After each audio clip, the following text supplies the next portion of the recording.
दुनिया बदल रही है और उसके साथ बदल रहा है पैसा। बाजार की हर चाल, कारोबार का हर खेल और आपकी जेब पर उसका हर असर। क्योंकि बिजनेस सिर्फ कंपनियों की कहानी नहीं, आपकी जिंदगी की कहानी है। नमस्कार, आप देख रहे हैं 4PM बिजनेस और मैं हूं आपके साथ तान्या। आज इलेक्ट्रॉनिक मैन्युफैक्चरिंग सेक्टर के लिए सरकार की तरफ से बड़ी राहत भरी खबर सामने आई है। सरकार ने ऐसे कई अहम कच्चे माल पर इंपोर्ट ड्यूटी यानी आयात शुल्क को पूरी तरह से खत्म कर दिया है, जिनका इस्तेमाल mobile phone, display, charging module और दूसरी इलेक्ट्रॉनिक चीजें बनाने में होता है। इतना ही नहीं, सोलर उपकरण और ईपीसी कंपनियों को भी बड़ी राहत दी गई है। इन फैसलों का असर शेयर बाजार में भी तुरंत देखने को मिला, जहां ईएमएस यानी इलेक्ट्रॉनिक मैन्युफैक्चरिंग सर्विसेज से जुड़ी कंपनियों के शेयर में 4 से 5% तक की तेजी दर्ज की गई।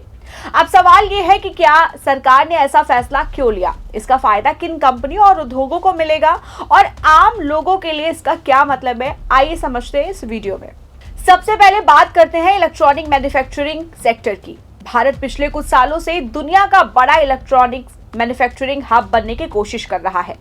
मोबाइल फोन, लैपटॉप, डिस्प्ले और दूसरे इलेक्ट्रॉनिक प्रोडक्ट्स का उत्पादन लगातार बढ़ रहा है, लेकिन इन उत्पादों को बनाने के लिए कई ऐसे कच्चे माल और कंपोनेंट्स की जरूरत होती है जिन्हें अभी भी विदेशों से ही आयात करना पड़ता है।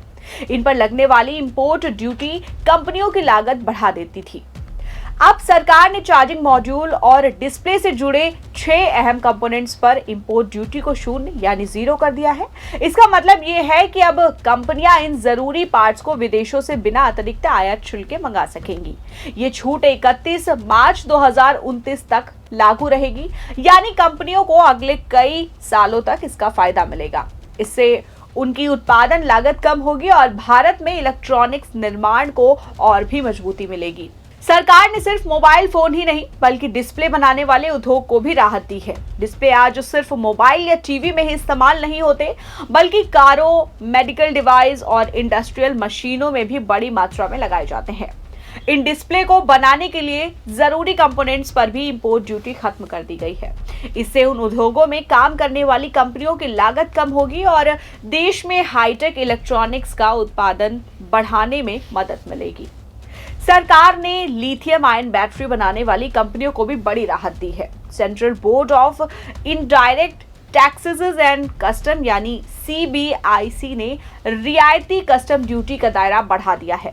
पहले सीमित मशीनों को ही इसका लाभ मिलता था, लेकिन अब बैटरी बनाने वाली पूरी प्रक्रिया में इस्तेमाल होने वाले 85 तरह के उपकरण इस सूची में शामिल कर दिए गए हैं।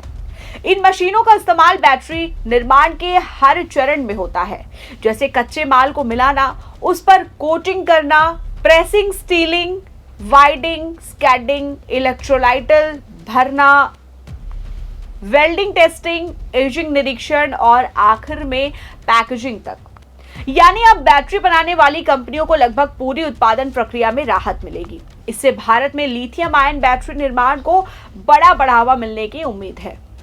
ये फैसला इसलिए भी अहम माना जा रहा है क्योंकि आने वाले समय में इलेक्ट्रॉनिक वाहनों की मांग तेजी से बढ़ने वाली है। इलेक्ट्रिक कार, स्कूटर और बाइक की सबसे अहम जरूरत लिथियम आयन बैटरी होती है। अगर भारत में बैटरी निर्माण सस्ता और आसान होगा तो इससे इलेक्ट्रॉनिक वाहन उद्योग को भी मजबूती मिलेगी और देश की आयात पर निर्भरता धीरे धीरे कम हो जाएगी। सरकार ने मोबाइल फोन निर्माण से जुड़े एक और महत्वपूर्ण क्षेत्र को राहत दी है। Wireless charging, inductor, coil module बनाने में इस्तेमाल होने वाले 6 प्रमुख कंपोनेंट्स पर भी रियायती कस्टम ड्यूटी दी गई है। इसमें nano, crystalline, assembly, e shield, PET liner, PC SIM, coil और नियोडिमियम मैग्नेट शामिल हैं। इन कंपोनेंट्स का इस्तेमाल आधुनिक स्मार्टफोन की वायरलेस चार्जिंग तकनीकी में किया जाता है। इससे भारत में एडवांस मोबाइल मैन्युफैक्चरिंग को और भी बढ़ावा मिलेगा। अब बात करते हैं सोलर सेक्टर की। सरकार ने सोलर उपकरण बनाने वाली कंपनियों को ईपीसी कंपनियों को भी राहत दी है। ईपीसी यानी वो कंपनियां जो सोलर प्रोजेक्ट की डिजाइनिंग, खरीद और निर्माण का पूरा काम संभालती हैं। सरकार ने 200 किलोवाट से ज्यादा क्षमता वाले सोलर पीवी इन्वर्टर के लिए सेल्फ सर्टिफिकेशन की समय सीमा 31 दिसंबर तक बढ़ा दी है। दरअसल देश में टेस्टिंग लैब्स की संख्या अभी पर्याप्त नहीं है। इसी वजह से कंपनियों को अपने उत्पादों और जांच के और प्रमाणन में दिक्कतों का सामना करना पड़ रहा है। सरकार ने इस समस्या को देखते हुए फिलहाल सेल्फ सर्टिफिकेशन और की अवधि बढ़ा दी है, ताकि उद्योगों का काम बिना रुकावट जारी रह सके और सोलर प्रोजेक्ट्स की रफ्तार प्रभावित ना हो। सरकार के इन फैसलों का असर शेयर बाजार में भी तुरंत दिखाई दिया। इलेक्ट्रॉनिक मैन्युफैक्चरिंग सर्विसेज यानी ईएमएस सेक्टर की कंपनियों के शेयर में भी जोरदार खरीदारी देखने को मिली। डिक्सन टेक्नोलॉजीज, केन्स टेक्नोलॉजीज, सिरमा यानी एसजीएस और पीजी इलेक्ट्रोप्लास्ट यानी शेयरों में 4 से 5% तक की तेजी दर्ज की गई। इसका मतलब ये है कि निवेशकों को भी उम्मीद है कि सरकार के इन फैसलों से इन कंपनियों की कमाई और कारोबार दोनों में तेजी आ सकती है। अगर आसान भाषा में समझे तो सरकार का पूरा मकसद भारत में इलेक्ट्रॉनिक्स और एडवांस्ड मैन्युफैक्चरिंग को मजबूत करना है। जब कंपनियों की लागत कम होगी तो वो ज्यादा निवेश करेंगी, नए प्लांट लाएंगी, रोजगार बढ़ेगा और भारत वैश्विक सप्लाई चेन में अपनी हिस्सेदारी मजबूत कर सकेगा। साथ ही electronic mobility, battery manufacturing, automotive electronics और हाईटेक इलेक्ट्रॉनिक्स जैसे क्षेत्रों को भी इसका सीधा फायदा मिलने की संभावना है। तो कुल मिलाकर सरकार के ये फैसले सिर्फ टैक्स में राहत देने तक सीमित नहीं है, बल्कि भारत को इलेक्ट्रॉनिक्स और नई तकनीकी के क्षेत्र में आत्मनिर्भर बनाने की दिशा में एक बड़ा कदम माना जा रहा है।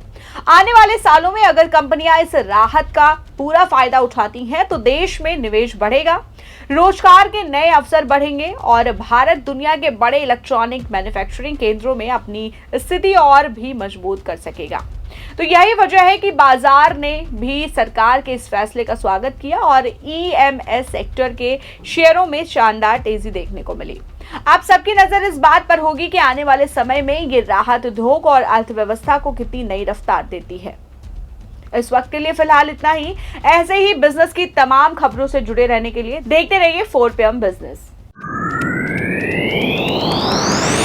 दुनिया बदल रही है और उसके साथ बदल रहा है पैसा। बाजार की हर चाल, कारोबार का हर खेल और आपकी जेब पर उसका हर असर। क्योंकि बिजनेस सिर्फ कंपनियों की कहानी नहीं, आपकी जिंदगी की कहानी है।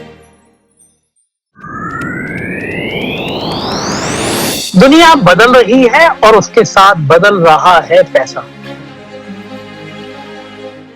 बाजार की हर चाल, कारोबार का हर खेल और आपकी जेब पर उसका हर असर। क्योंकि बिजनेस सिर्फ कंपनियों की कहानी नहीं, आपकी जिंदगी की कहानी है।